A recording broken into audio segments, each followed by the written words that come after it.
Marilene, olá Marilene. Vamos aguardar.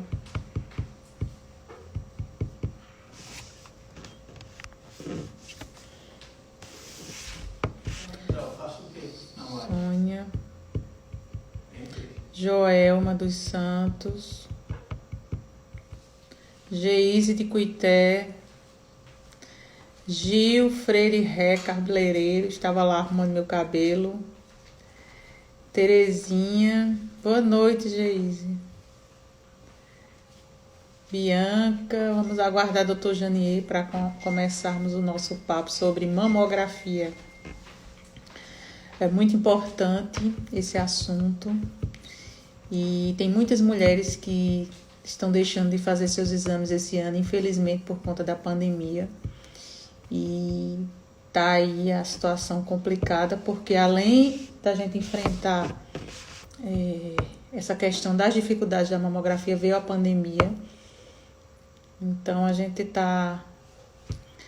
vai aguardar o Dr. Janier para começar esse assunto importante, que é a mamografia, que é através da mamografia, Marilene, boa noite Marilene, que a gente consegue dar o diagnóstico do câncer precocemente. E às vezes eu não consigo nem tocar no nódulo. E a mamografia é que vai me dizer que ele está ali, mesmo sem a gente conseguir tocar. Boa noite, Ana Paula. Magnólia, Boa Vista. Estamos aguardando aqui o Dr. Janier para começar essa live. É importante para você, todas nós mulheres, né? Vão anotando as perguntas para que a gente consiga tirar as dúvidas. Sônia, tudo bom, Sônia? Sônia, trabalhei com Sônia lá no Fabiana. Boa noite, Fabiana. Eu acho que Fabiana, vamos ter uma live com Fabiana segunda-feira. Falar sobre o projeto. Caruaru assistindo? Caruaru, interessante, Caruaru, a gente tá tendo Gurjão, eu tive em Gurjão aí, eu acho que foi quinta-feira em Gurjão, gráfica, formato. Fabiana, nossa live, né, segunda-feira, vamos falar sobre o projeto para muita gente aí do Sul que não conhece nosso projeto de doação de exames, principalmente de mamografia. Camila, boa noite. Cadê Dr. Janier? Não entrou ainda. Deixa eu dar uma olhada se ele está aqui. Sônia. Já fez o exame? Gertrudes. Nossa Maria. Gertrudes, Nossa Maria. Lagoa Seca. Assistindo a live. É importante essa atuação de... Gertrudes, nossa voluntária do marketing. Florianópolis, exatamente, Fabiana, divulgar esse projeto em Florianópolis. Nós estamos mudando a vida de muitas mulheres aqui na Paraíba com o projeto Mulheres de Peito, doando exames. O ano passado nós doamos mais de 500 mamografias, para você ter uma ideia, mais de 500. Só em um mutirão a gente doou mais de 300 exames. Só que o que é que acontece? A mamografia de rastreamento é aquela mamografia que você faz numa população aleatória. Então não tem como o projeto doar, entendeu? Porque, por exemplo, a gente teria que fazer aí 1000 exames para detectar um caso de câncer. Então, a mamografia pelo SUS custa em torno de R$45. Seria 45 mil para a gente detectar um caso de câncer. No caso, quem teria esse poder seria o poder público. Nós doamos a mamografia diagnóstica, que é aquela mulher que tem um nódulo e aí vem para a ONG, constata a baixa renda, então a gente faz essa doação dessa mamografia diagnóstica. Então aquela mulher já tem um sintoma. Então esse tipo de mamografia aí a gente faz a doação pelo projeto. Cuité, Rosa Guedes, Cuité. Eu tô procurando aqui Dr. Janier. Vamos ver se ele entrou na live. Amanda, nosso marketing. Amanda é uma baiana, estudante de medicina, que está morando em Brasília. Ela é que está organizando toda essa rede de marketing.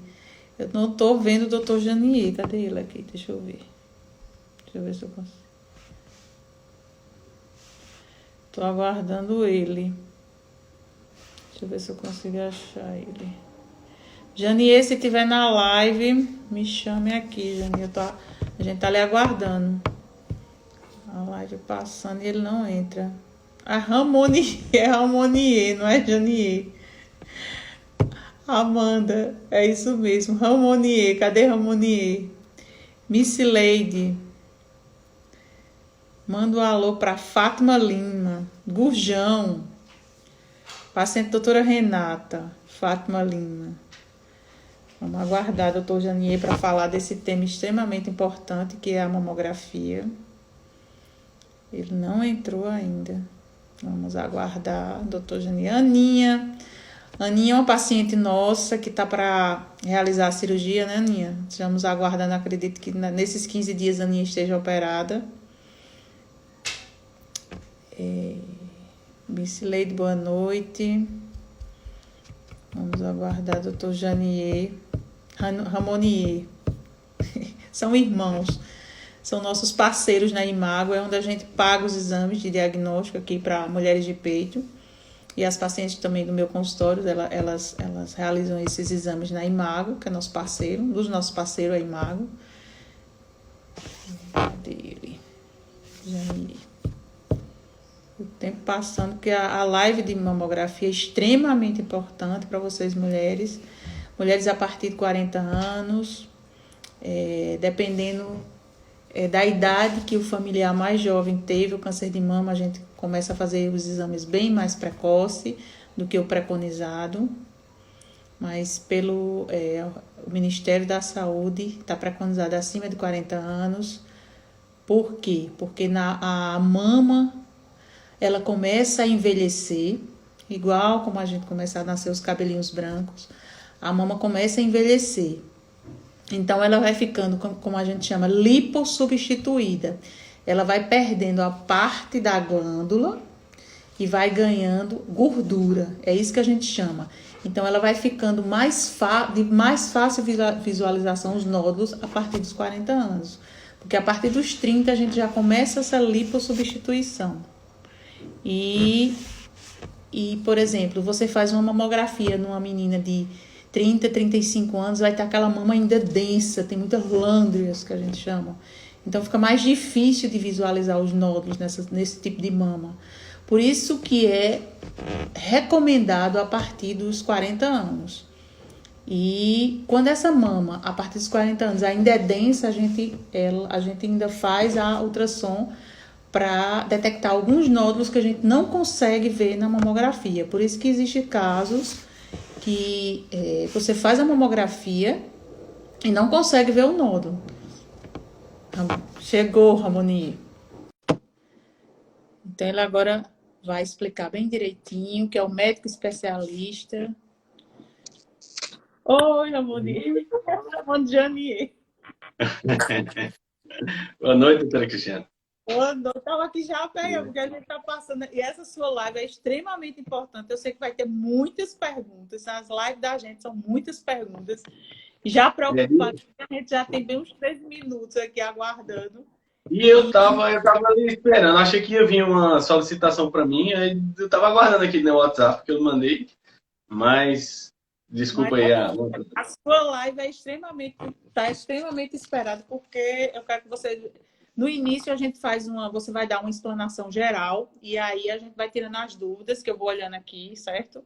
Não se preocupe, que eu vou selecionando as perguntas. Você faz uma explanação geral sobre mamografia. Do que você acha que elas vão estar mais focadas, interessante para o público da gente, né? Do Mulheres de Peito. Aqui eu acho que tem um público variado, de estudante de medicina, a nossas pacientes normais. Então, falar numa linguagem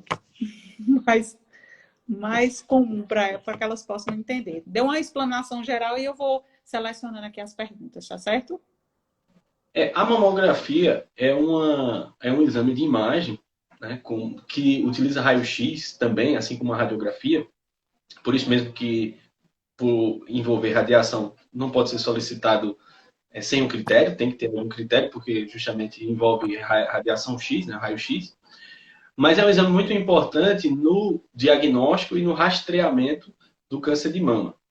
Né? Existe uma diferença entre diagnóstico e rastreamento. O que é o rastreamento? Que é o grande papel da mamografia, o rastreamento do câncer de mama.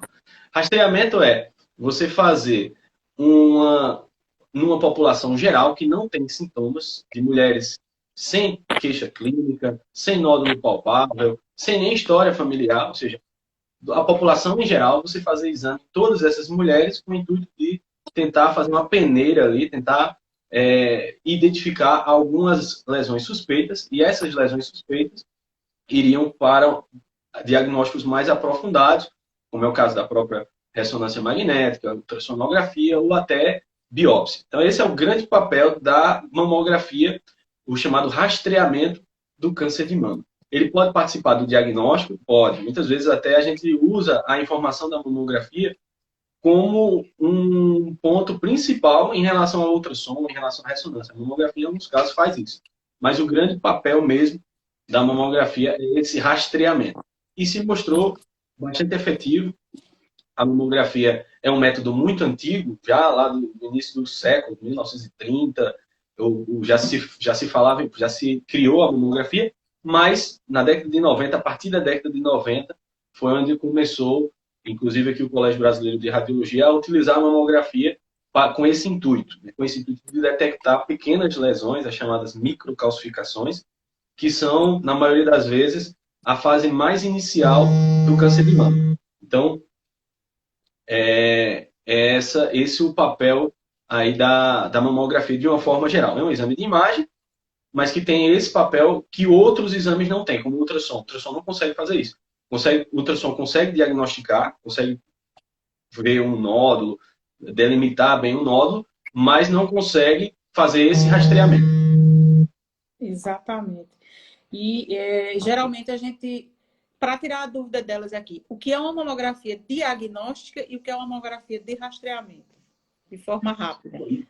Mamografia de rastreamento, basicamente foi o que eu falei. É você fazer mamografia em todas as mulheres, independentemente de queixa clínica. Ou seja, não se palpou nenhum nódulo, ela não tem nenhuma descarga mamilar, ela não tem nem mesmo história familiar positiva. Enfim, a médica também não palpou, não tem nenhuma queixa clínica.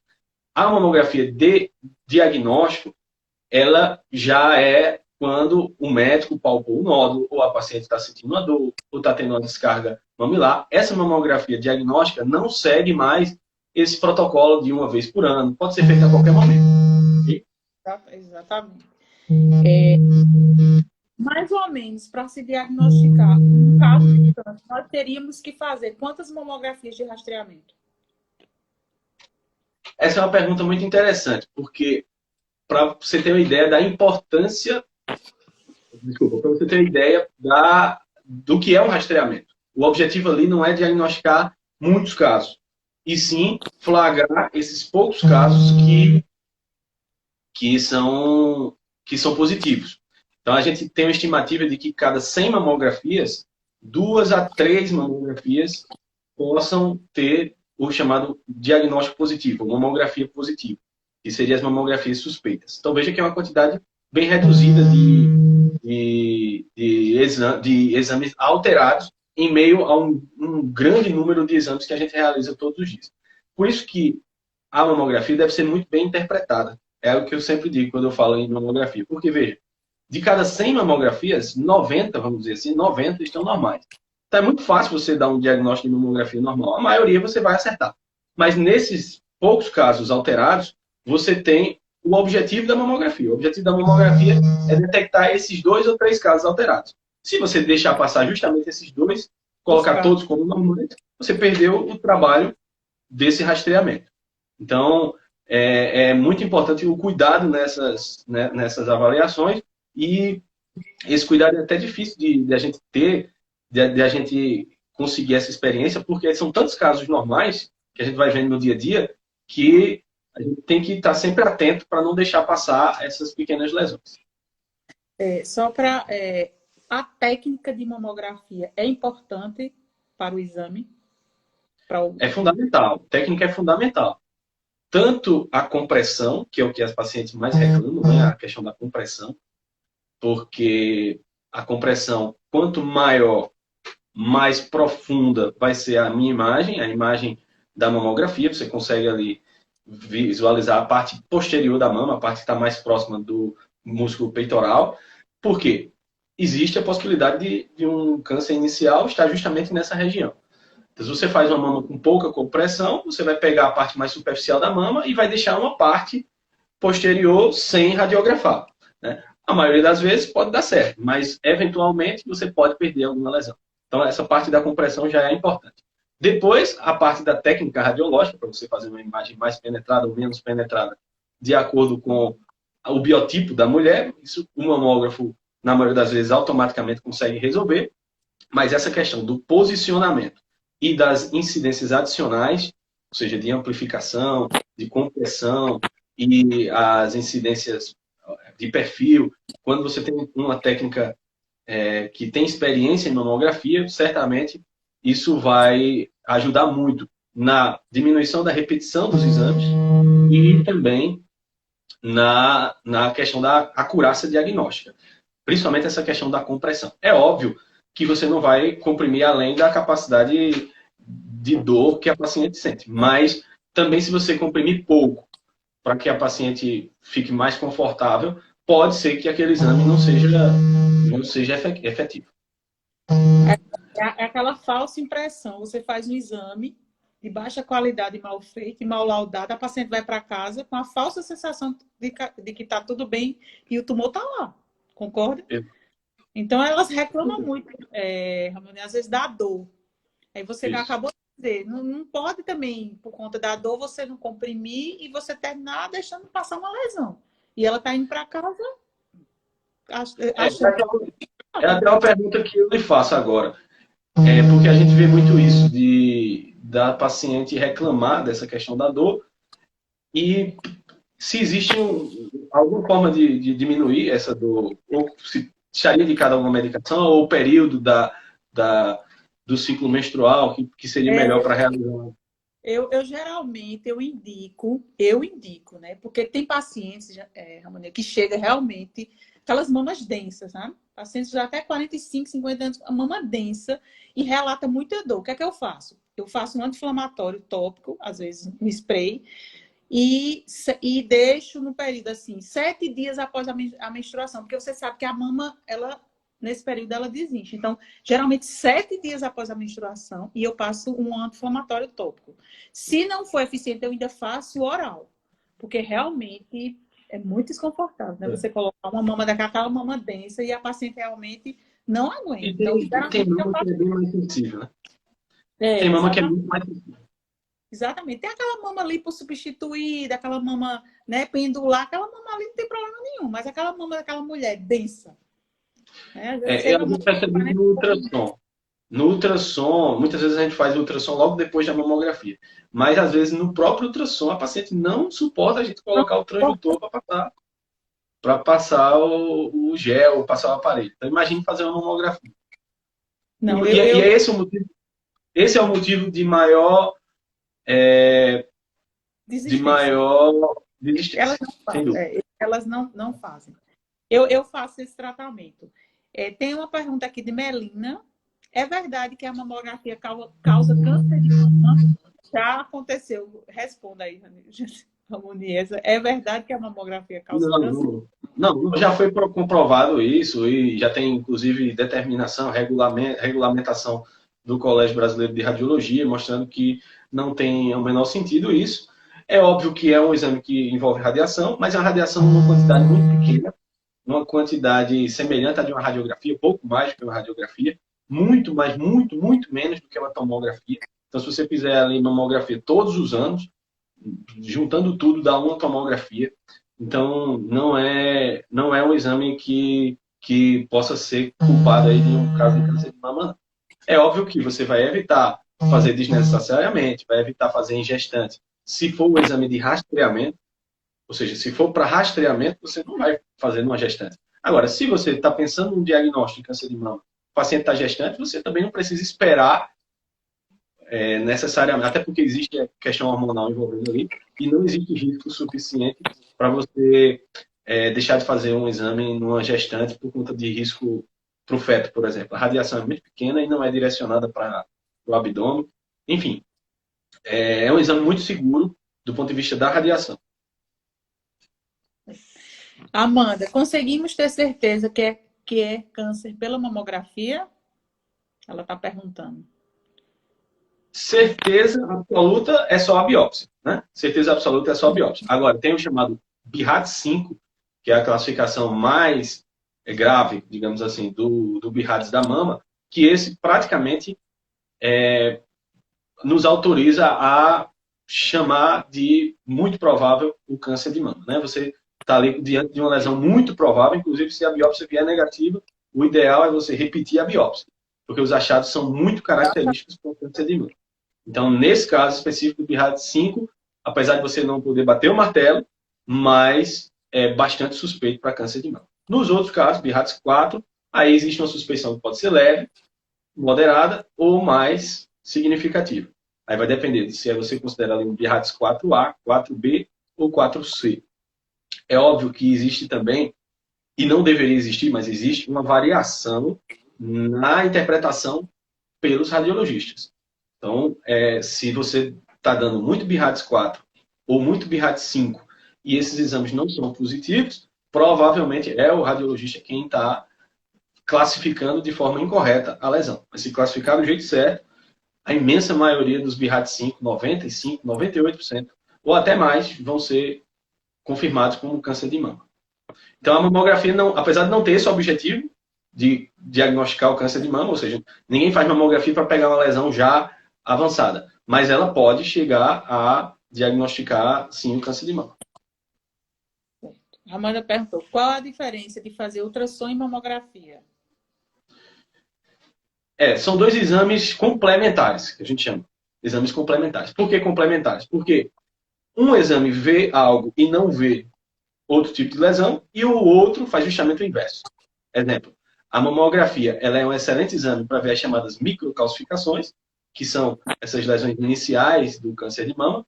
No entanto, a mamografia não vê bem, não caracteriza bem nódulo. Ela tem uma dificuldade de distinguir o que é nódulo e o que é cisto. Então, essa é a limitação da mamografia. Quando você vai para a ultrassonografia, você detecta muito bem os nódulos, diferencia de cistos, da caracterização dos nódulos. E aí, muitas vezes, as mulheres perguntam, por que não faz, então, só a ultrassonografia se a mamografia não viu o nódulo e a ultrassonografia caracterizou bem? Aí vem, porque a ultrassonografia já não vê bem as chamadas microcalcificações, que são as lesões iniciais do câncer de mama. Então, se você quisesse apenas detectar a lesão na fase de nódulo, a ultrassonografia resolveria o problema. Mas como não é o nosso objetivo, o objetivo é detectar a lesão na fase ainda inicial, antes da formação do nódulo, se possível. Então, acaba que você faz as duas coisas. Você faz a mamografia para ver a microcalcificação e a ultrassonografia para ver o nódulo. Exatamente. Eu acho que Lady Jane perguntou qual a idade ideal de fazer mamografia. Eu acho que a pergunta deve ser essa. Qual a idade ideal? Você deve fazer eu vou repassar para você. Mas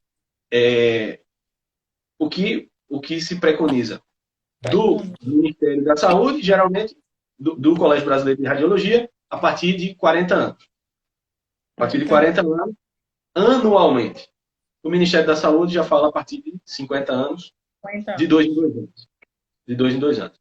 Com algumas exceções, principalmente história familiar positiva, principalmente em mulher jovem. Algumas situações específicas pode começar o rastreamento antes. Com o problema, por que não faz para todo mundo a partir dos 30 anos?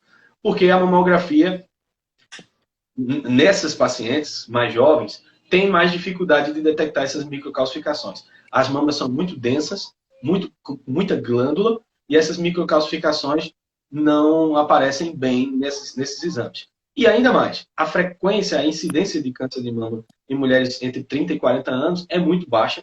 Não teria sentido você fazer o chamado rastreamento para todas as mulheres. Aí você seleciona aquelas mulheres com maior risco, e aí sim você poderia começar a partir dos 35, por exemplo.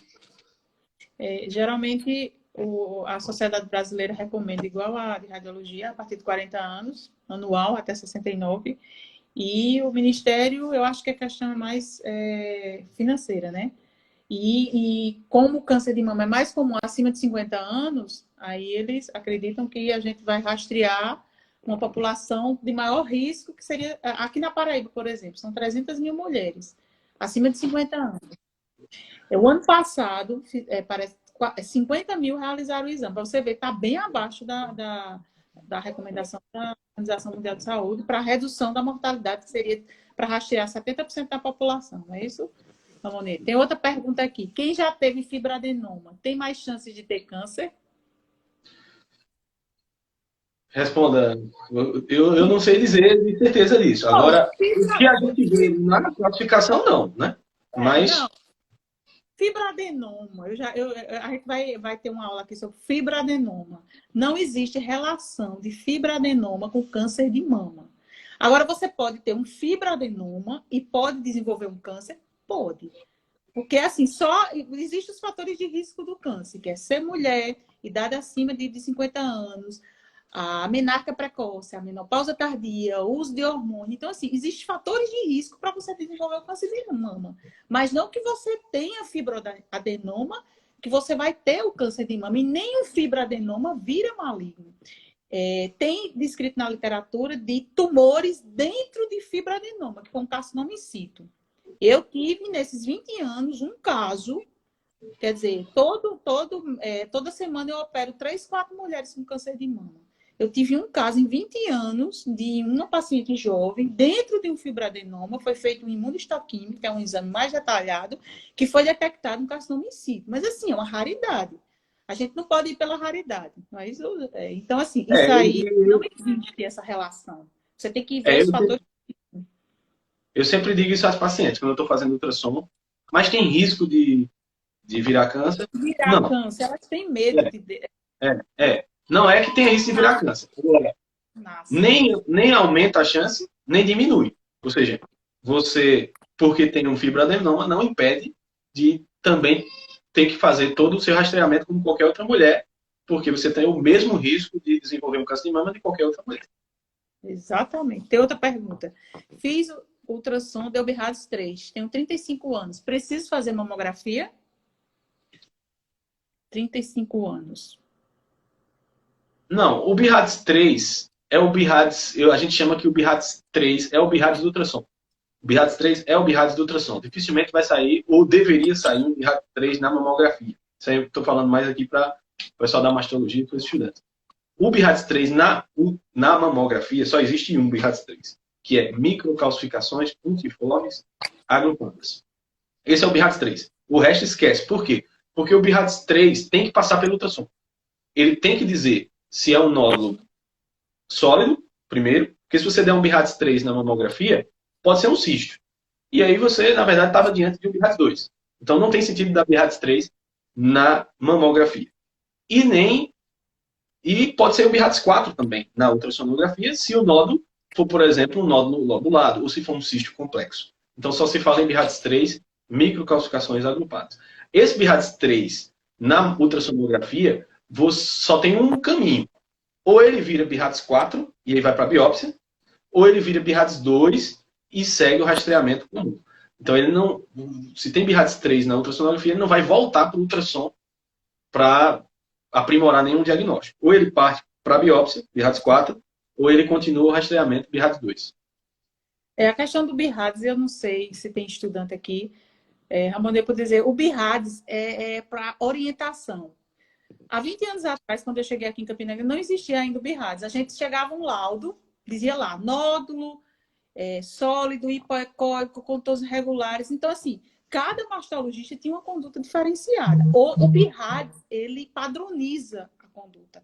Então, se você chegar aqui na Paraíba ou em São Paulo, BIRADS 3, sendo um BIRADS 3, a conduta é a mesma. Então, o mastologista, ele que se conduz de uma forma. Acompanhamento semestral, de 6 em 6 meses, durante 2 anos. Só se a paciente tiver cancerofobia, que aí eu peço a punção. Porque tem paciente que chega, Ramona, e diz, eu quero operar um BIRADS 3 de 0,5. A gente vê que é um nódulo totalmente inocente, não tem, e na cabeça da paciente, aquele nódulo vai virar câncer. Então, assim, depende muito do perfil da pessoa. Então, se for uma pessoa que a gente tenha condições de realizar esse acompanhamento semestral, eu faço esse acompanhamento semestral. Mas se for uma paciente que mora no interior, que vai vir daqui a 3, 4 anos. Então, assim, é muito importante você avaliar o perfil dessa paciente. Geralmente, o que o mastologista faz, eu praticamente faço isso, entendeu? E essa é uma questão interessante do novo BIRADS, né? Houve uma atualização do BIRADS 2015, 2013 para 2015, e esse ponto foi, na minha opinião, foi uma das melhores partes das modificações que houveram no novo BIRADS. Você tem uma dissociação entre o BIRADS e a conduta. Antigamente, por exemplo, o radiologista que der um BIRADS 4, ele tem que indicar biópsia. O radiologista que der um BIRADS 3 tem que indicar um acompanhamento. Então, muitas vezes, o radiologista se obrigava a colocar um BIRADS 4 para que o mastologista biopsiasse.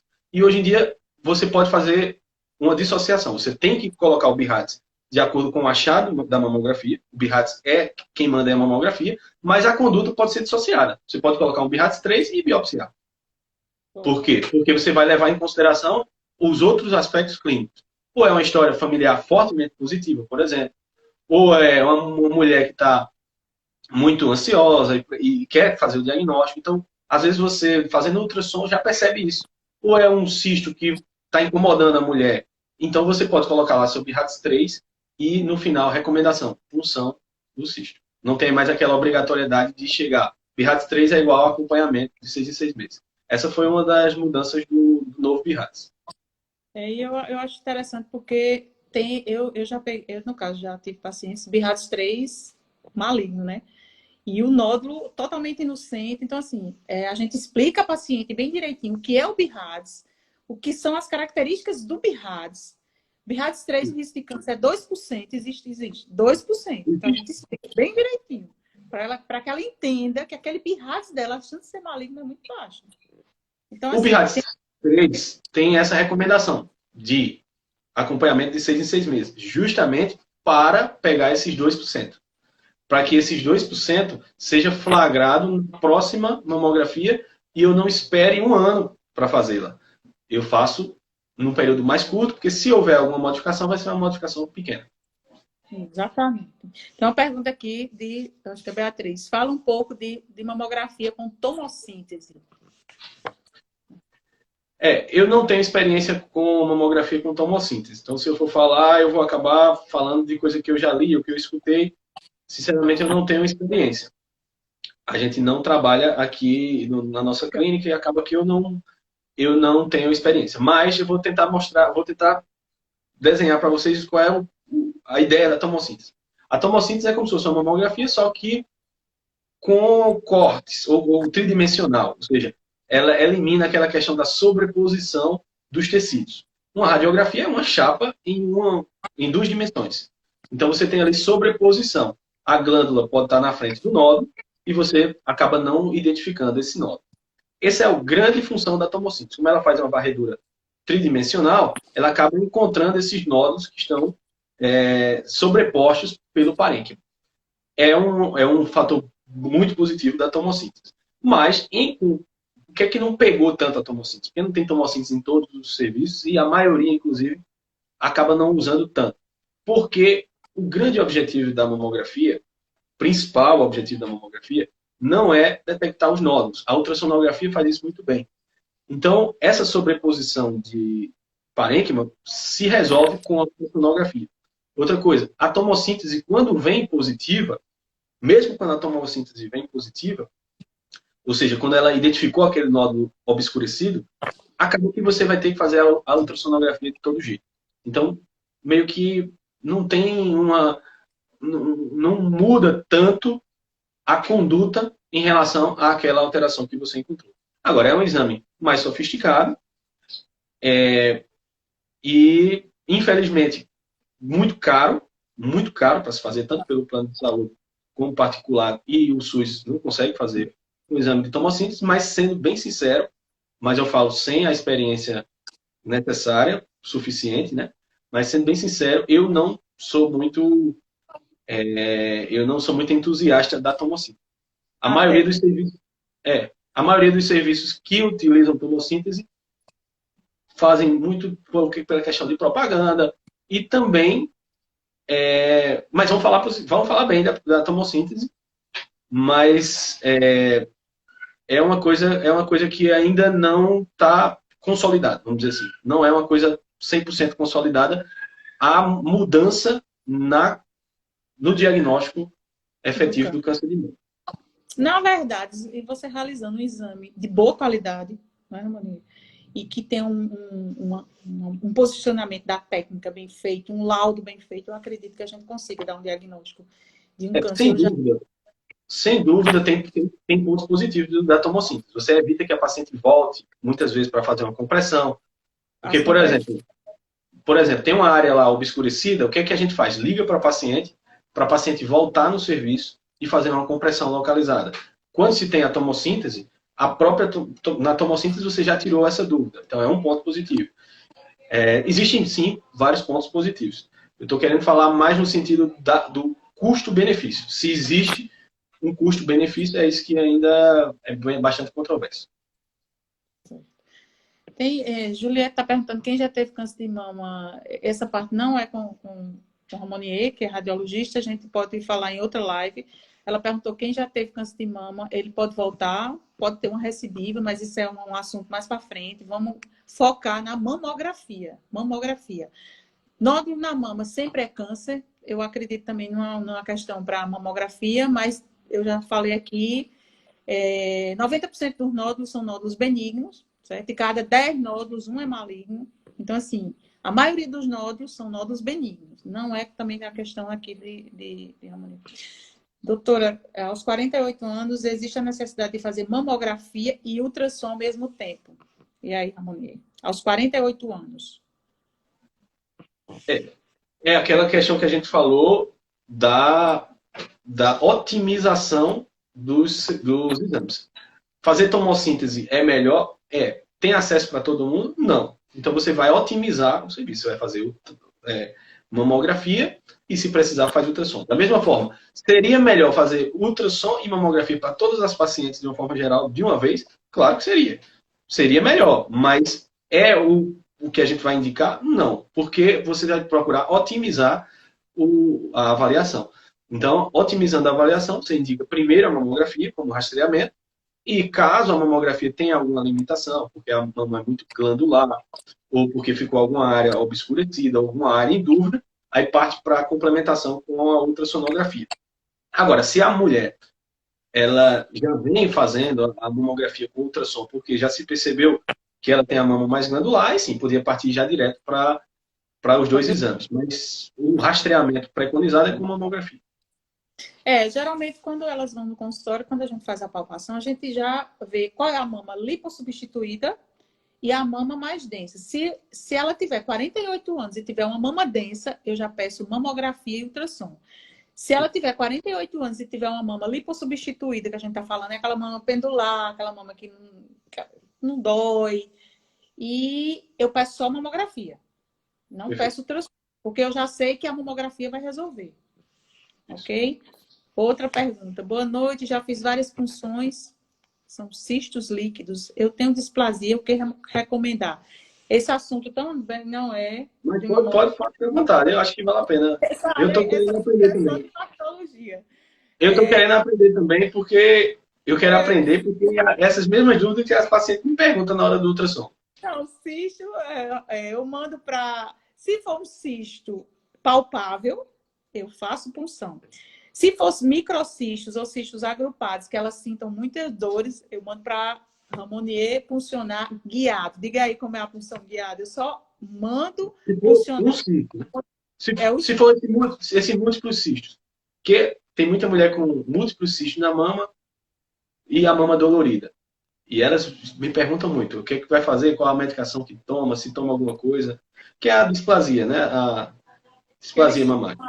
A FBM hoje, alteração funcional benigna. Eu geralmente eu só mando para o radiologista quando eu não consigo fazer a punção no consultório, mas raramente hoje eu mando puncionar cistos menores. Só quando, por exemplo, é um cisto complexo, uma categoria 4, como ele bem falou aí eu mando puncionar. Às vezes tem um cisto com conteúdo sólido dentro, eu mando puncionar. Isso é um assunto mais de mastologia, a gente tem que voltar para a mamografia, que é extremamente importante. Vamos lá, ela perguntou aqui, mama densa até na ultrassom dói? Aquela mama densa. Quando tu tá fazendo ultrassom? Estão perguntando aqui se elas reclamam. Eu acho muito frequente a queixa de dor durante a ultrassom. Não era pra, na minha cabeça não era para doer tanto, mas porque a gente não comprime tanto a mama, é muito superficial, mas é muito frequente em mama sensível, a ponto até de incomodar muito durante o ultrassom. A maioria não se incomoda tanto, mas eu não acho que tenha tanta relação com a densidade da mama. Eu acho que é uma questão mais de sensibilidade mesmo da mama. Já pegou vários casos de paciente idosa com mama lipossubstituída e bastante sensível. Elas reclamam de dor, né? Perguntou aqui Maria. Doutora Cristiane, já tirei 4 nódulos há 15 anos atrás, todos feitos biópsias deram fibroadenoma. No ultrassom de rotina foi encontrado outro nódulo BIRADS 3. Eu acho que essa pergunta já respondeu, não foi, Ramani? Sobre qual a conduta que ela quer saber do BIRADS 3. O BIRADS 3 é aquele nódulo em que você tem tudo para ser benigno, o nódulo. Você viu lá que ele tem imagens bem definidas, ele não é tão sólido, tão infiltrativo como os outros nódulos, ele não tem calcificações, ele tem tudo para ser um fibroadenoma. Mas, como eu não tenho certeza absoluta, porque eu não acompanhei durante os 2 anos, para não deixar passar aquele caso raro que você falou, de um nódulo regular, suspeito para fibroadenoma, que na verdade era um câncer, para não deixar passar esse tipo de situação, você acompanha de 6 em 6 meses. E vai ter que, para isso, colocar o BIRADS 3, para que o mastologista, olhando o laudo, perceba que aquele nódulo se trata de um nódulo novo, um nódulo que não existia antes e que não foi acompanhado durante os 2 anos. Só por isso que a gente faz. O BIRADS 3 às vezes assusta, porque você está ali com a ideia de que quanto maior o BIRADS, mais grave a doença. Mas na maioria das vezes não. O BIRADS 3 quer dizer, é uma lesão que eu suspeito que é benigna, acredito 98%, às vezes até mais, que é benigna, mas para não deixar passar essas alterações raras, eu acabo fazendo um acompanhamento de 6 em 6 meses, por uma precaução. Uma coisa interessante que eu queria que você explicasse para elas, porque elas chegam achando que existe uma evolução do BIRADS. Então, BIRADS 0, 1, 2, 3, 4, 5 e 6. Elas acham que passa do BIRADS 0 para o 1, para o 2, entendeu? Por 3. Então, na cabeça da paciente, eu queria que você desse rapidamente, dissesse que BIRADS 3 é isso, BIRADS 1 e 2, entendeu? Não é que passa do 2 para o 3. BIRADS 0, por exemplo. Você pode ter um câncer no BIRADS 0. Elas acham na cabeça que não tem câncer no BIRADS 0, porque é 0. E o 0 é definido. Eu gostaria que você desse uma explicada sobre esse BIRADS de forma simples para que elas consigam entender. Como você falou, antigamente não existia o BIRADS. Então, o BIRADS veio da necessidade de você padronizar os laudos, para que tanto os ultrassonografistas e radiologistas falem a mesma língua entre si, como eles falem também a mesma língua do mastologista. Então, agora, todo mundo está comentando sobre o mesmo aspecto, descrevendo as lesões da mesma forma e emitindo uma conduta padronizada. Além disso, o BIRADS tem essa ideia de você indicar uma conduta final. Então, você dá uma conclusão e sempre indica uma conduta a ser realizada. Então, existem 6 categorias de BIRADS, 5 delas a gente usa mais na prática. Por quê? Porque o BIRADS 6 é aquela mulher que já sabe que tem câncer de mama. Já tem um câncer de mama diagnosticado, está ali em tratamento, ou de quimioterapia, ou de radioterapia. Então, ela não tirou ainda a lesão, então ela fica ali num estágio isolado, num BIRADS isolado para ela, que é o BIRADS 6. Então, ficaria do 0 ao 5. O BIRADS 0 é o inconclusivo, ou seja, o radiologista analisou aquela imagem e aí não chegou a uma conclusão do que é de fato aquela lesão. Se é uma lesão benigna ou se é uma lesão suspeita. Ele nem sabe se é benigna, mas também não sabe se é suspeita. Por quê? porque faltaram informações. Ou faltou um exame anterior, que eu preciso para poder fazer a comparação, ou faltou uma compressão localizada na mamografia, ou eu preciso de um ultrassom complementar para me dizer se aquela lesão é cística ou sólida, porque antes disso eu não posso classificar. Ou ainda, a própria ultrassom pode ficar na dúvida. Não é tão comum, mas o ultrassom pode ficar na dúvida e dizer, eu preciso de uma ressonância ainda para me tirar essa dúvida específica. Então, ali eu coloco BIRAD 0, que é um exame inconclusivo que precisa de um adicional. Então, o BIRAD 0 e o BIRAD 6 ficam meio que à parte na classificação BIRAD. Aí entra o BIRAD 1, que é quando o exame não tem nenhuma alteração. Não tem nenhuma alteração. Então, essa é a chance de malignidade daquilo que eu vi é 0, ou seja, do exame, não teria chance. Se o exame vê tudo, não teria chance. Você tem, então, o BIRAD 2, que é quando você viu uma alteração, mas aquela alteração ela é 100% benigna, não tem nenhuma chance daquela lesão ser maligna. Ou seja, BIRAD 1 e BIRAD 2 dá no mesmo, porque não tem chance de malignidade. Exemplo de lesão BIRAD 2. Um cisto da mama é um BIRAD 2. Um cisto de leite, ou galactocele, é um BIRAD 2.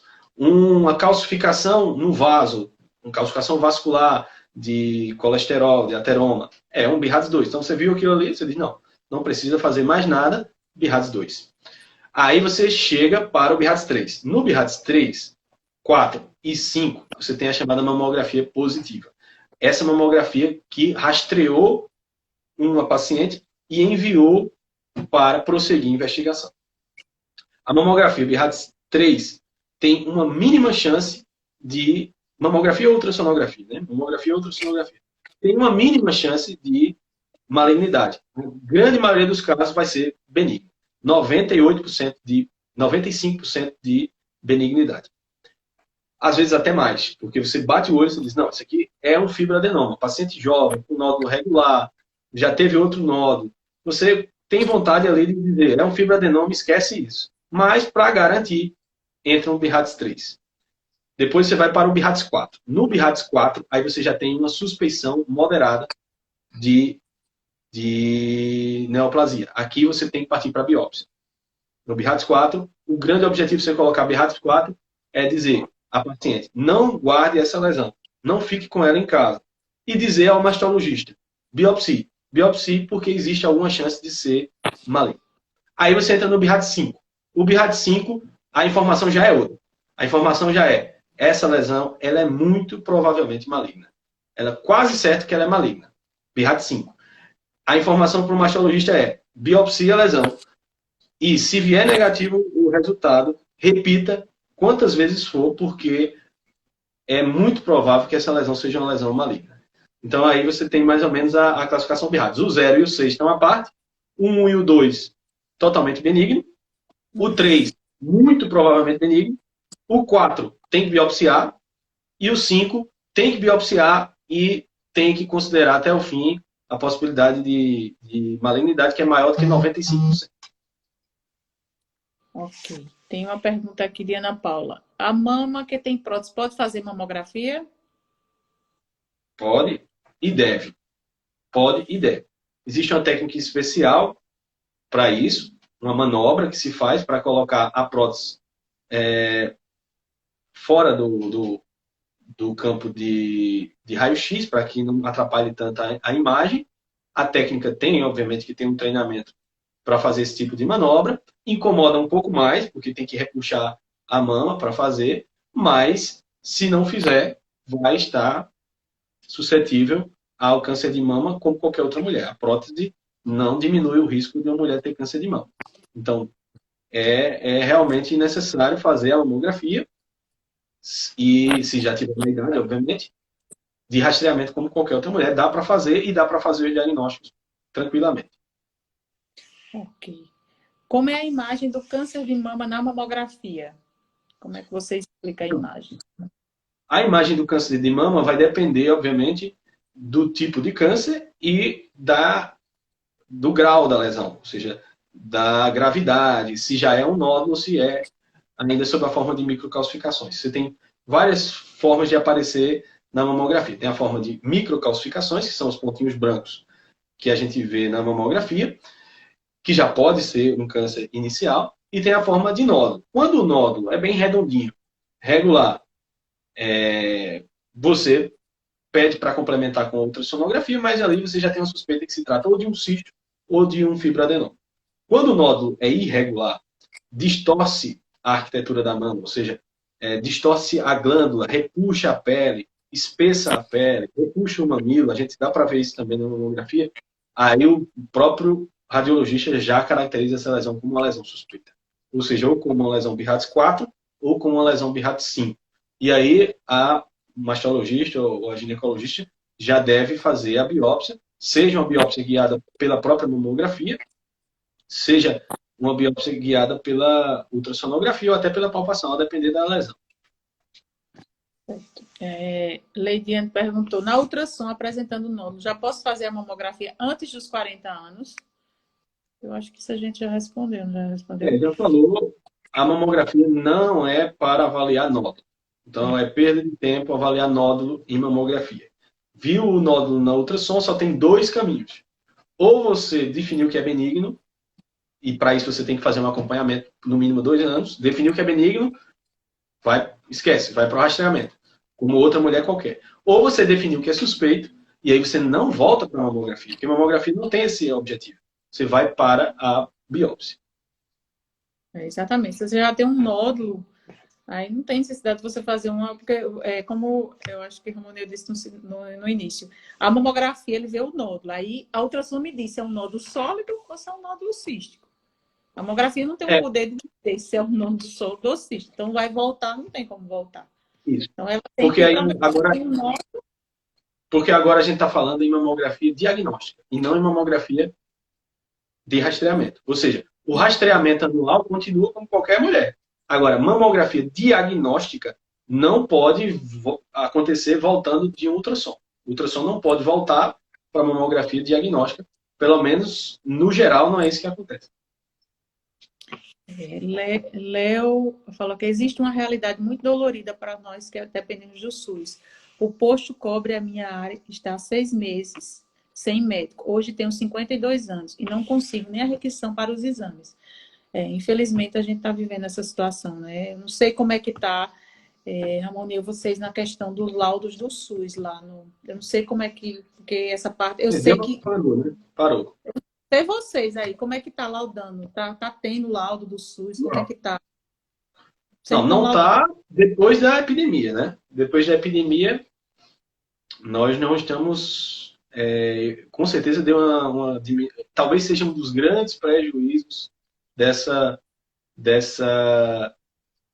paralisação do serviço de saúde, que, ao meu ver, é um erro, seria a questão do rastreamento do câncer de mama. Porque a gente diagnosticava mensalmente vários casos.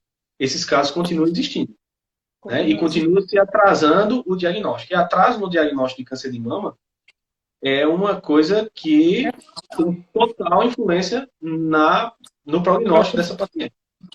Então, ao meu ver, talvez o grande prejuízo dessa paralisação toda seja essa questão da paralisação dos serviços de saúde, que eu acho, particularmente, eu acho absurdo. Infelizmente, Ramoneu, o ano passado nós doamos 12 biópsias pelo projeto e agora, acho que foi em junho, nós doamos apenas 5. Isso quer dizer que as pacientes não estão conseguindo chegar à mastologia. Se elas não estão conseguindo fazer a mamografia, elas não estão conseguindo chegar à mastologia, consequentemente não estão sendo diagnosticadas. Infelizmente, vai ser um prejuízo muito grande, que a gente só vai ter ideia quando voltar, e a gente vai ter ideia do grau que vai estar o tumor, que geralmente vão estar mais avançados, né? Infelizmente, aí vai depender do poder público, né? Voltar essa questão aí. Vanessa Luz, o meu BIRADS foi 3 características de benigno, 35 anos, porém era maligno. 2%, né? Falou essa questão aí, infelizmente, ela está incluída nos 2%, né? Por isso que...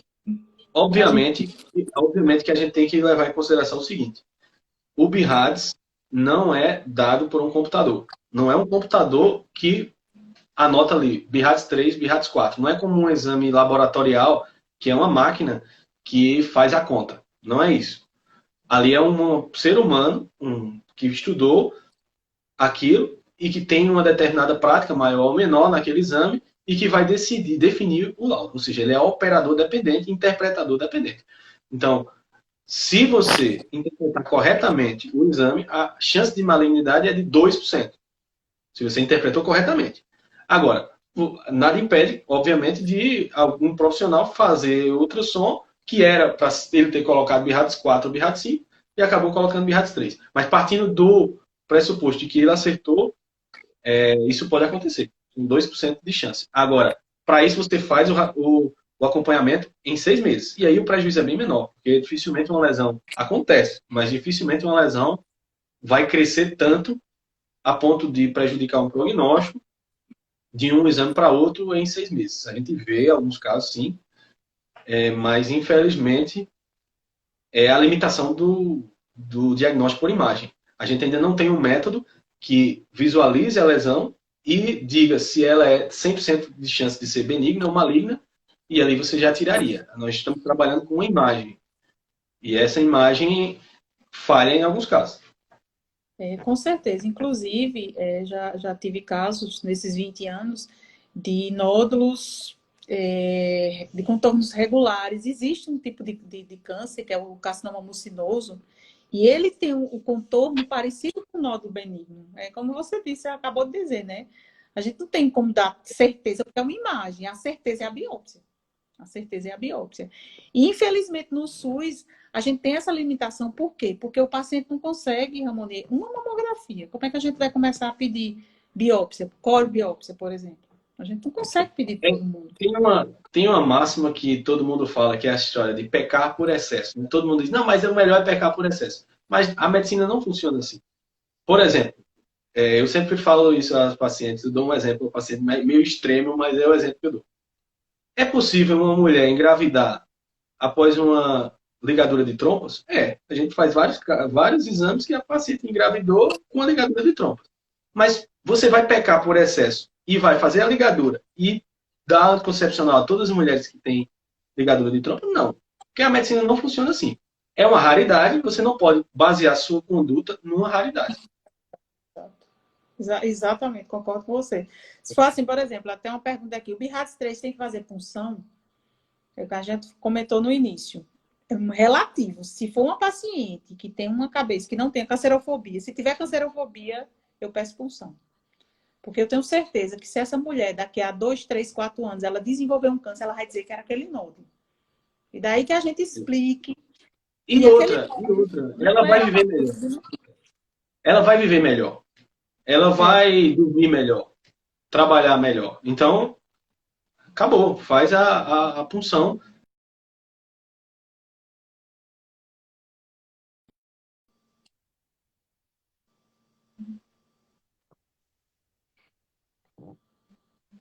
Voltou?